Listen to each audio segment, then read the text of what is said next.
Assalamualaikum warahmatullahi wabarakatuh.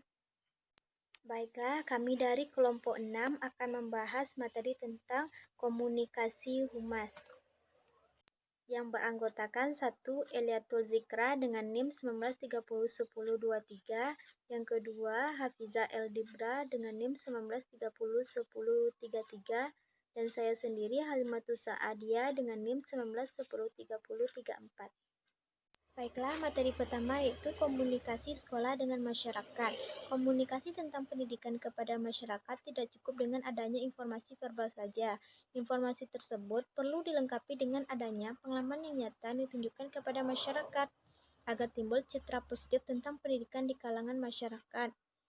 Masyarakat membutuhkan bukti yang nyata terhadap aktivitas-aktivitas sekolah sehingga mereka memberi dukungan baik moral ataupun materi.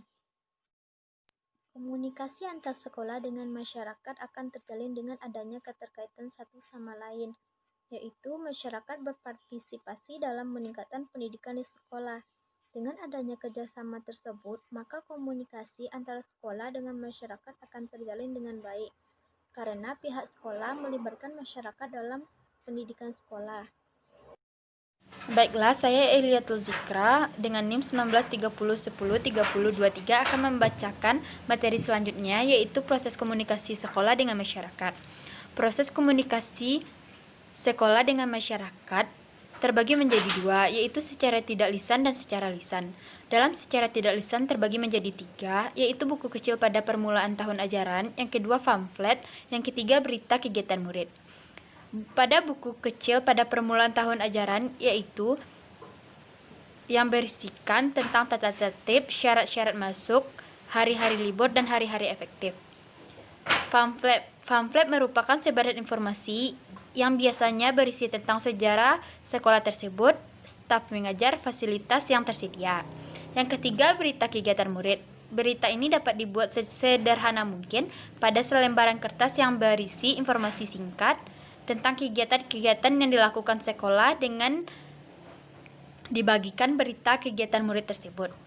Yang kedua, secara tidak lisan. Dalam secara tidak lisan terbagi menjadi dua, yaitu kunjungan rumah dan panggilan orang tua. Kunjungan rumah dalam rangka mengadakan hubungan dengan masyarakat, pihak sekolah dapat mengadakan kunjungan ke rumah wali murid, warga, ataupun tokoh masyarakat melalui kunjungan ke rumah.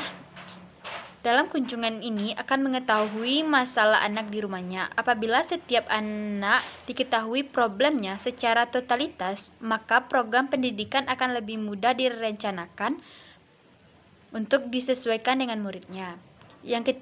Yang kedua, panggilan orang tua. Selain mengadakan kunjungan ke rumah, pihak sekolah sesekali juga memanggil orang tua murid datang ke sekolah. Setelah datang, para guru memberikan penjelasan terhadap perkembangan pendidikan lembaga tersebut, dan para guru juga memberikan penjelasan khususnya tentang pengembangan pendidikan anaknya. Baiklah, materi selanjutnya akan dibacakan oleh rekan saya. Baiklah, materi selanjutnya yaitu komunikasi humas dalam pemerintah. Pemerintah dan petugas humas harus mengubah strategi komunikasi mereka sesuai dengan era sekarang. Praktik humas pemerintah dalam masyarakat, demokrasi haruslah melayani informasi yang akurat, sehingga pemerintah dapat bergandengan tangan dengan masyarakat dan membuat hubungan yang harmonis. Pemerintah menyentuh segala aspek masyarakat, dan pemerintah yang secara erat memiliki ikatan yang mengandalkan hubungan masyarakat. Pemerintah dapat dikatakan sukses apabila dapat memelihara dan mempertahankan hubungan yang responsif dengan masyarakat setempat. Itulah presentasi dari kelompok 6. Terima kasih. Wassalamualaikum warahmatullahi wabarakatuh.